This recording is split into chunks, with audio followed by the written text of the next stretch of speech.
Selamat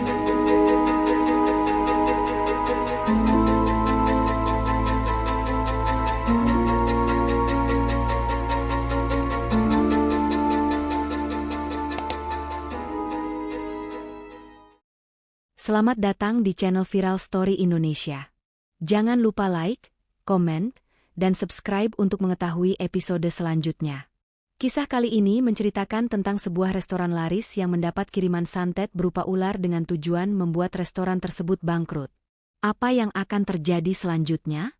Tonton video ini sampai akhir. Restoran Surya Rasa berdiri megah di sudut kota kecil yang sedang berkembang. Pemiliknya, Surya dan istrinya, Sinta, membangun usaha ini dari nol hingga menjadi restoran favorit warga. Masakan mereka terkenal lezat, suasana tempatnya nyaman, dan pelayanannya ramah. Tak heran, restoran ini selalu ramai oleh pelanggan setia. Namun, di balik kesuksesan itu, tak semua orang senang dengan kejayaan mereka. Salah satunya adalah Pak Dirga, pemilik rumah makan di seberang jalan yang kehilangan banyak pelanggan sejak Surya Rasa berkembang. Ia telah berusaha berbagai cara untuk bersaing, menurunkan harga, memperbaiki menu, bahkan menyebarkan gosip miring tentang restoran Surya. Namun, semua itu tak berhasil. Pelanggan tetap memilih Surya Rasa.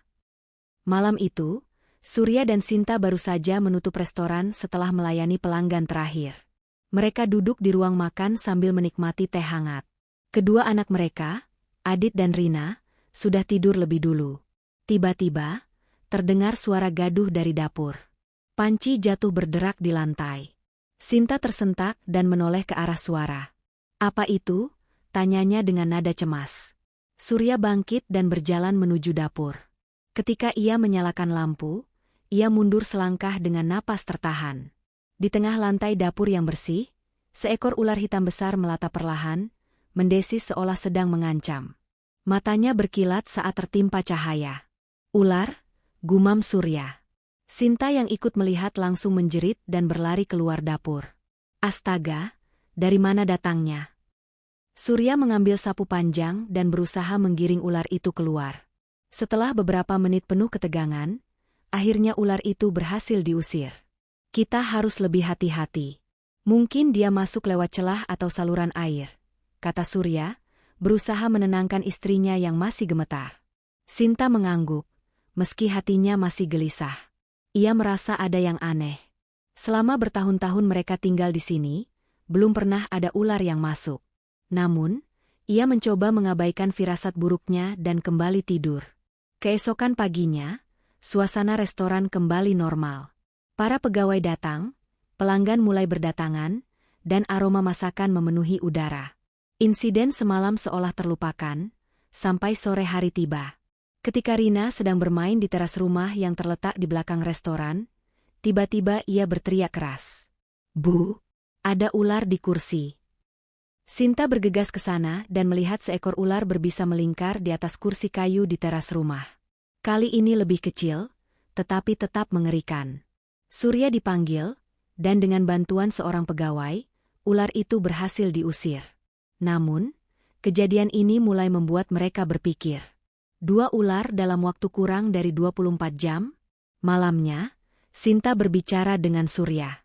"Mas, ini bukan kebetulan. Aku punya firasat buruk." Surya menarik napas dalam. Ia bukan tipe orang yang percaya hal-hal mistis, tapi ia juga tidak bisa mengabaikan keanehan ini. "Apa menurutmu ada yang sengaja mengirim ular-ular ini?" tanyanya, mencoba mencerna situasi. Sinta mengangguk pelan. "Aku tidak tahu siapa, tapi aku yakin ada sesuatu yang tidak beres." 2 hari kemudian, ketakutan mereka terbukti. Kali ini, ular tidak hanya muncul di rumah, tetapi juga di restoran. Saat seorang pegawai membuka laci kasir, ia terperanjat melihat seekor ular kecil melata di antara uang kertas. Ia menjerit, membuat pelanggan yang sedang makan ikut panik. Kejadian ini membuat beberapa pelanggan pergi tanpa menyelesaikan makanannya. Beberapa pegawai mulai takut. "Pak, ini sudah yang ketiga kali. Kita harus melakukan sesuatu," kata Budi, salah satu pegawai lama. Surya mengangguk. Ia pun meminta bantuan seorang tetangga bernama Mbah Karto, seorang lelaki tua yang dikenal memiliki pengetahuan tentang hal-hal mistis. Mbah Karto datang ke restoran malam itu, membawa sebuah tongkat kayu dan seikat daun yang dipercaya memiliki kekuatan penolak bala. Ia mengelilingi restoran, menggumamkan doa, lalu berhenti di depan pintu masuk.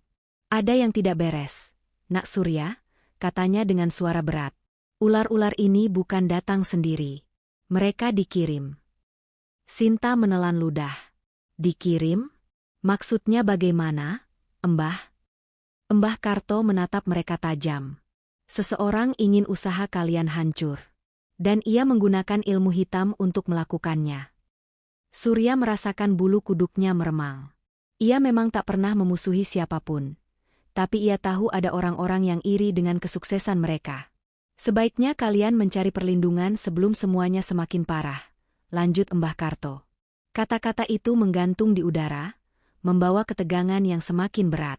Malam itu, keluarga Surya tidur dengan waspada, sadar bahwa teror yang mereka alami baru saja dimulai. Sejak Mbah Karto memperingatkan keluarga Surya tentang adanya serangan ilmu hitam, mereka menjadi lebih waspada. Namun, meskipun mereka sudah menutup semua celah di restoran dan rumah, ular-ular itu tetap muncul. Bahkan, semakin hari, jumlahnya semakin banyak dan lokasinya semakin tidak masuk akal. Malam itu, Sinta terbangun karena suara aneh di kamar tidur. Awalnya, ia mengira itu hanya angin atau mungkin suara tikus. Namun, saat ia menyalakan lampu meja, matanya membelalak ketakutan. Di lantai, tak jauh dari tempat tidurnya, seekor ular kobra dengan leher yang melebar tengah menatapnya.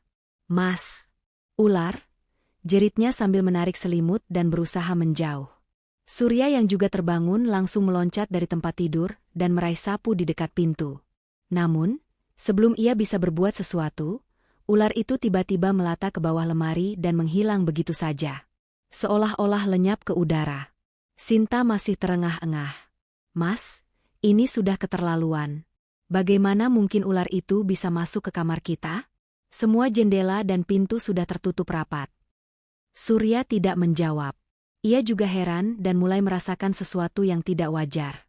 Keesokan paginya, mereka menemukan ular lain di dapur rumah, melilit gagang kulkas. Seorang pegawai restoran yang baru datang untuk bekerja juga menemukan seekor ular kecil di dalam rak bumbu dapur restoran. Ketakutan mulai menyebar. Beberapa pegawai yang mendengar cerita ini memilih mengundurkan diri. Mereka tidak ingin bekerja di tempat yang terasa sudah dikutuk. Sejak kabar tentang ular di Surya Rasa tersebar, restoran itu mulai kehilangan pelanggan. "Maaf, Pak Surya, tapi kami jadi takut makan di sini," kata salah satu pelanggan tetap. "Kami dengar ada ular yang muncul di kasir tempo hari." Sinta hanya bisa menelan ludah, sementara Surya mencoba tersenyum menenangkan. "Itu hanya kejadian kecil, Pak. Kami sudah menangani semuanya." Namun, tetap saja, pelanggan semakin berkurang. Sehari sebelumnya, restoran mereka masih ramai. Kini, hanya beberapa orang yang datang, itu pun tidak lama. Di sudut jalan, di seberang restoran, Pak Dirga menyeringai sambil menyeruput kopinya. Dari warung kecilnya, ia memperhatikan restoran Surya yang mulai sepi. "Bagus," gumamnya. Ia tak sendirian. Di sampingnya, seorang pria tua dengan jubah hitam duduk dengan tenang, wajahnya dingin tanpa ekspresi. Pria itu adalah seorang dukun yang sudah lama dikenal dengan kemampuannya mengirim santet. "Sabar, Pak Dirga. Ini baru permulaan," katanya dengan suara serak. Pak Dirga tertawa kecil. "Bagus. Aku ingin mereka benar-benar hancur." Sementara itu, Mbah Karto kembali mendatangi keluarga Surya. Ia tampak lebih serius kali ini. "Nak Surya, kalian harus segera mencari pertolongan," katanya. "Ular-ular ini bukan hanya sekadar teror. Mereka adalah alat untuk melemahkan kalian, membuat kalian takut, kehilangan pelanggan, dan akhirnya menyerah." "Apa yang harus kami lakukan, Mbah?" tanya Sinta, suaranya gemetar. Mbah Karto menghela napas. "Aku hanya bisa membantu sebatas yang aku tahu. Tapi ini sudah di luar kemampuanku. Kalian harus menemui orang yang lebih mengerti ilmu seperti ini." "Apa maksud Mbah? Seorang paranormal?" tanya Surya. Mbah Karto mengangguk. "Ya, Ada seseorang yang mungkin bisa membantu kalian. Namanya Bu Ratna. Ia tinggal di desa sebelah. Ia sudah sering menghadapi hal-hal semacam ini. Surya dan Sinta saling pandang. Mereka tidak pernah percaya pada hal-hal mistis sebelumnya, tetapi sekarang, mereka tidak punya pilihan lain. Malamnya, setelah restoran tutup, Surya duduk di meja makan bersama Sinta. Kedua anak mereka sudah tidur, tetapi suasana rumah terasa mencekam. Menurutmu, siapa yang mengirim ini semua? Tanya Sinta pelan. Surya menggeleng. Aku tidak tahu pasti, tapi aku punya dugaan. Kamu pikir Pak Dirga? Siapa lagi? Sinta menggigit bibirnya. Ia juga berpikir hal yang sama, tetapi tanpa bukti, mereka tidak bisa menuduh sembarangan. Besok pagi, kita temui Bu Ratna, kata Surya akhirnya. Aku tidak peduli ini masuk akal atau tidak. Yang jelas, kalau kita diam saja, restoran ini bisa hancur. Sinta mengangguk. Baik, Mas. Aku juga tidak mau kehilangan usaha yang sudah kita bangun selama ini. Mereka tidak tahu apa yang akan mereka temui besok. Tapi satu hal yang pasti, mereka tidak akan menyerah begitu saja. Di luar rumah, di bawah bulan yang menggantung pucat, sesuatu bergerak di kegelapan. Seekor ular hitam melata perlahan di pekarangan, matanya berkilat seperti sedang mengawasi. Teror belum berakhir. Ini baru permulaan. Pagi itu, Surya dan Sinta berangkat ke desa sebelah untuk menemui Bu Ratna. Mereka meninggalkan restoran dalam pengawasan Budi, satu-satunya pegawai yang masih setia meski ketakutan dengan teror ular. Desa tempat Bu Ratna tinggal berjarak sekitar 1 jam perjalanan. Perjalanan itu terasa sunyi, hanya suara mesin mobil dan kecemasan di kepala mereka yang menemani. Sinta menggenggam tangan Surya erat. Mas, aku takut, katanya lirih. Surya menatap lurus ke jalan. Aku juga, tapi kita harus selesaikan ini. Kita tidak bisa membiarkan seseorang menghancurkan hidup kita begitu saja. Setelah melewati jalan berliku yang dikelilingi pohon-pohon rindang, mereka tiba di sebuah rumah sederhana yang dikelilingi pagar bambu. Udara di sekitar terasa lebih dingin, meski matahari bersinar terang. Seorang perempuan tua dengan wajah teduh menyambut mereka di teras. Ia mengenakan kebaya sederhana, dan matanya seakan bisa menembus pikiran siapapun yang ditatapnya. Kalian pasti keluarga Surya, katanya dengan suara dalam namun lembut. Surya dan Sinta mengangguk. Kalian datang di waktu yang tepat. Aku sudah menunggu kalian, lanjut Bu Ratna sebelum mereka sempat berbicara. Sinta menelan ludah. Menunggu kami? Bu Ratna tersenyum tipis. Ya, aku sudah merasakan ada energi gelap yang mengikutimu. Masuklah. Mereka bertiga duduk di ruang tamu yang dipenuhi aroma dupa dan bunga melati. Bu Ratna menuangkan teh hangat, lalu menatap mereka dengan serius. Ceritakan semuanya, pintanya. Surya mulai berbicara, menjelaskan tentang ular-ular yang muncul di rumah dan restoran mereka, tentang ketakutan pegawai, pelanggan yang pergi, dan bagaimana bisnis mereka perlahan hancur. Bu Ratna mengangguk paham. Ini bukan ular biasa. Mereka adalah media yang digunakan seseorang untuk mengirim energi negatif. Ular-ular ini adalah perwujudan ilmu hitam.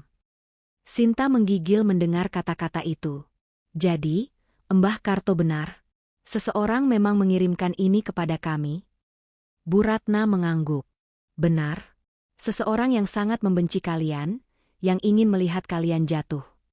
Surya mengepalkan tangan. Aku punya dugaan. Seorang saingan bisnis kami, Pak Dirga. Restorannya sepi sejak usaha kami berkembang. Bu Ratna menatap Surya dalam-dalam. Bisa jadi, tapi kita tidak boleh menuduh tanpa bukti. Aku akan mencoba melihat siapa dalangnya.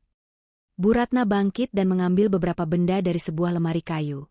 Dupa, mangkuk berisi air, dan segenggam beras. Aku akan mencoba membuka tabirnya, katanya. Ia menyalakan dupa, lalu menaburkan beras ke dalam mangkuk air. Dengan mata tertutup, ia mulai melantunkan doa dalam bahasa yang tidak dimengerti oleh Surya dan Sinta.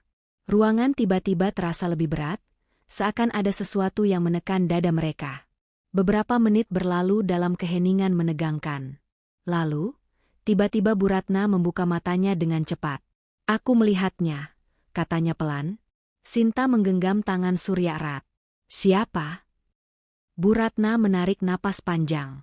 Seorang laki-laki, usianya sekitar 50-an, wajahnya penuh amarah, dan dia tidak sendirian. Surya dan Sinta langsung tahu siapa yang dimaksud. Pak Dirga, gumam Surya. Bu Ratna mengangguk. Ya, tapi dia bukan pelaku utama. Dia hanya orang yang meminta bantuan.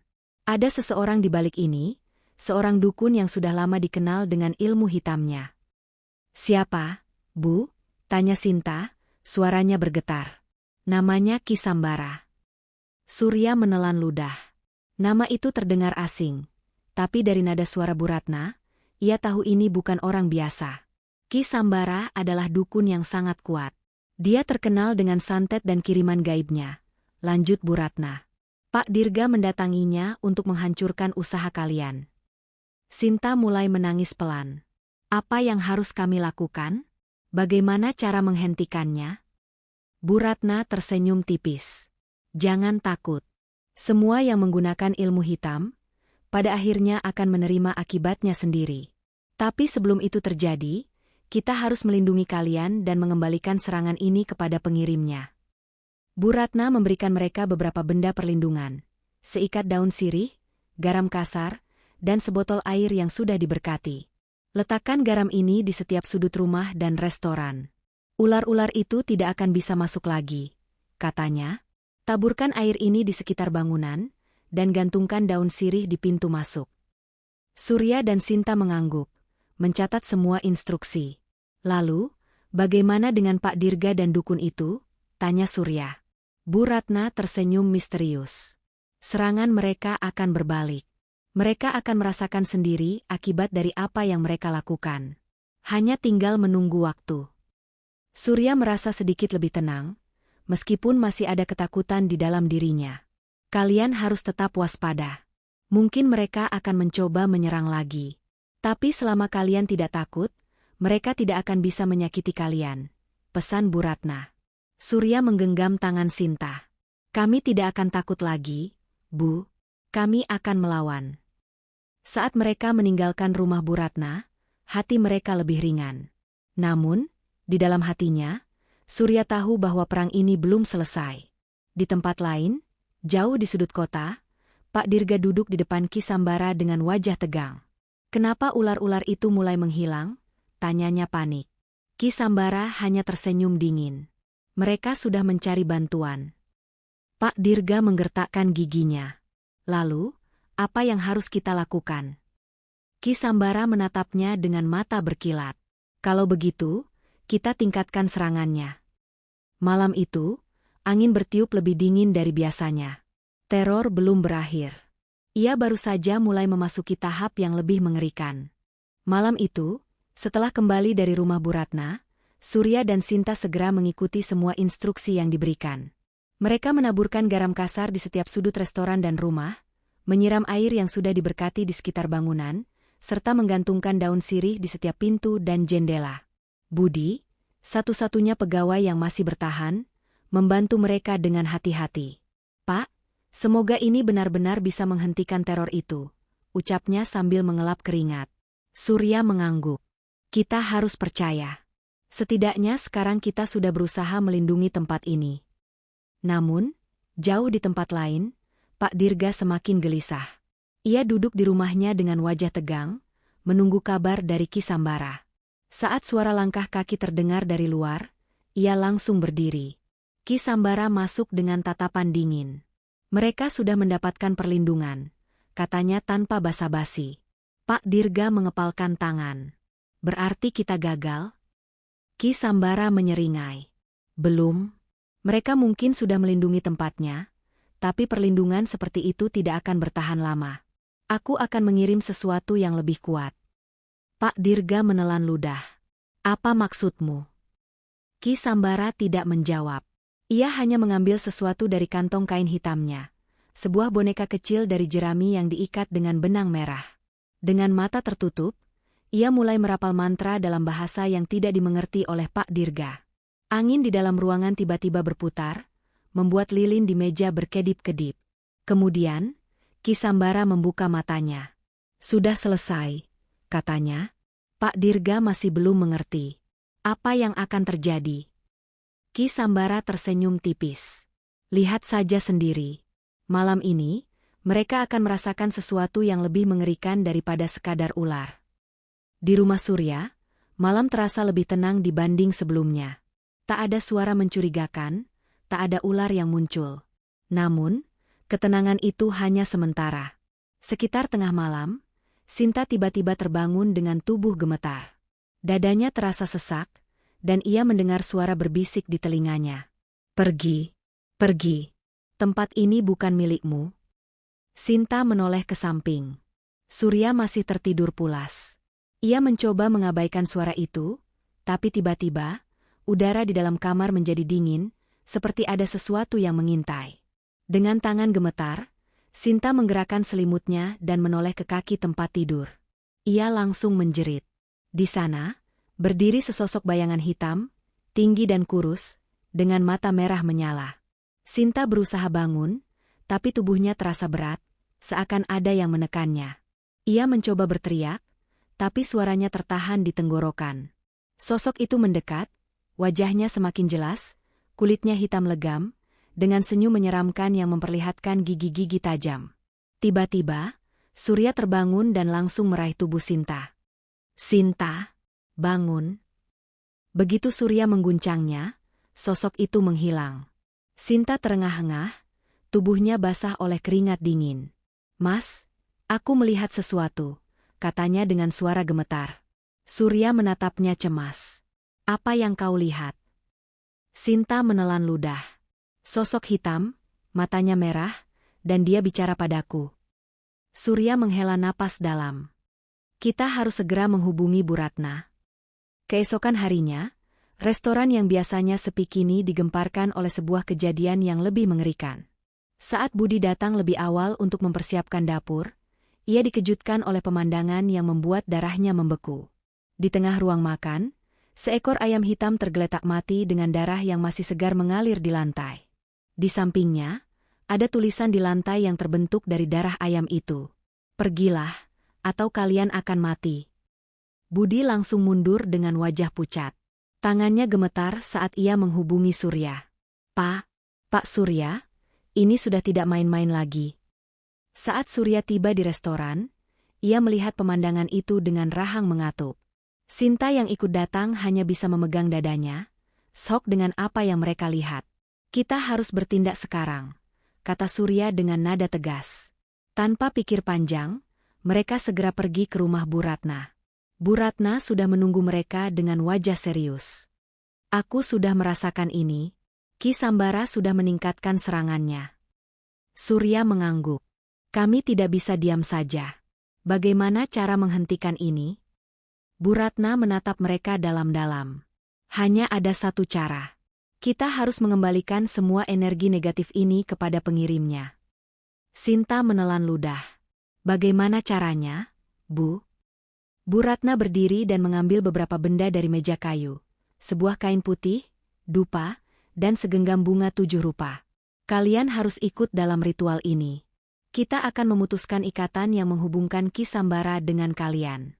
Jika berhasil, semua kiriman akan kembali padanya. Surya dan Sinta saling pandang. Mereka tahu ini adalah satu-satunya cara. Kami siap, kata Surya tegas. Malam itu, mereka bersiap untuk ritual yang akan menentukan nasib mereka. Namun, di tempat lain, Ki Sambara merasakan sesuatu yang tidak beres. Ia membuka matanya dan menyeringai. Jadi kalian memilih melawan, katanya pelan. Ia meraih seikat jerami yang sudah dikutuk dan tersenyum dingin. Kalau begitu, bersiaplah menerima yang lebih buruk. Teror belum berakhir. Malam ini, pertempuran sebenarnya akan dimulai. Malam itu, Surya dan Sinta kembali ke rumah Bu Ratna untuk melakukan ritual pemutusan ikatan guna mengembalikan serangan gaib kepada Ki Sambara. Hati mereka dipenuhi ketakutan, tetapi mereka tahu bahwa satu-satunya jalan keluar adalah dengan menghadapi kegelapan ini secara langsung. Di dalam rumah Bu Ratna, suasana terasa hening dan mencekam. Bau dupa memenuhi udara, bercampur dengan aroma bunga 7 rupa yang diletakkan dalam wadah tanah liat di tengah ruangan. Lilin-lilin kecil menyala di sekelilingnya, menciptakan bayangan-bayangan aneh di dinding. Kalian harus tetap tenang dan tidak boleh merasa takut, kata Bu Ratna dengan suara tegas. Jika kalian takut, maka energi negatif akan semakin kuat. Surya menggenggam tangan Sinta erat. Kami siap, Bu. Bu Ratna mengangguk. Ia lalu menaburkan bunga 7 rupa ke dalam mangkuk air yang telah dicampur dengan garam, dan membacakan doa-doa dengan suara dalam. Matanya terpejam, tangannya bergerak dengan gerakan tertentu, seolah sedang merajut energi yang tak terlihat. Saat Bu Ratna terus merapal doa, udara di dalam ruangan mendadak berubah. Angin dingin berhembus dari arah yang tidak jelas, membuat nyala lilin berkedip-kedip. Sinta merasakan bulu kuduknya berdiri. Tiba-tiba, suara gemuruh terdengar dari luar rumah. Angin bertiup lebih kencang, membuat daun-daun bambu di halaman bergesekan keras. Dia tahu kita sedang melawannya, kata Bu Ratna dengan suara rendah. Bersiaplah. Seketika, lampu minyak yang menerangi ruangan tiba-tiba padam dengan sendirinya. Ruangan langsung diliputi kegelapan, hanya diterangi oleh nyala lilin yang bergetar tak menentu. Lalu terdengar suara berbisik, suara yang sama seperti yang Sinta dengar di kamarnya semalam. Kalian tidak akan bisa lari. Sinta memejamkan mata, berusaha mengabaikan suara itu. Namun, dari sudut matanya, ia melihat sesuatu merayap di lantai. Seekor ular hitam besar muncul dari bayangan, matanya berkilat merah. Ular itu melingkar dan mendesis ganas, seolah siap menyerang mereka kapan saja. Surya langsung menarik Sinta ke belakang. Bu Ratna, apa yang harus kita lakukan? Bu Ratna tetap tenang. Ia mengambil segenggam garam dan melemparkannya ke arah ular itu. Begitu garam menyentuh tubuhnya, ular itu melengking keras, lalu menghilang dalam kepulan asap hitam. Namun, belum sempat mereka bernapas lega, suara tawa menyeramkan menggema di seluruh ruangan. Hahaha, kalian pikir bisa melawan aku? Tiba-tiba, bayangan hitam mulai bermunculan di dinding, membentuk sosok yang tinggi dan mengerikan. Matanya bersinar merah seperti bara api, dan senyumannya menunjukkan gigi-gigi tajam. Itu adalah wujud astral Ki Sambara. Dia datang sendiri, gumam Bu Ratna. Ki Sambara menatap mereka dengan penuh kebencian. Kalian terlalu berani. Aku akan memastikan kalian merasakan penderitaan sebelum mati. Surya mengepalkan tangan. Kita tidak takut padamu. Bu Ratna segera mengambil langkah terakhir. Ia mengangkat tangan kanannya, mencelupkannya ke dalam mangkuk air suci, lalu melemparkannya ke arah bayangan Ki Sambara. Aku kembalikan semua seranganmu. Biarlah semua keburukan yang kau kirim berbalik kepadamu, seru Bu Ratna dengan lantang. Air itu mengenai bayangan Ki Sambara, dan tiba-tiba, ruangan dipenuhi oleh jeritan menyakitkan.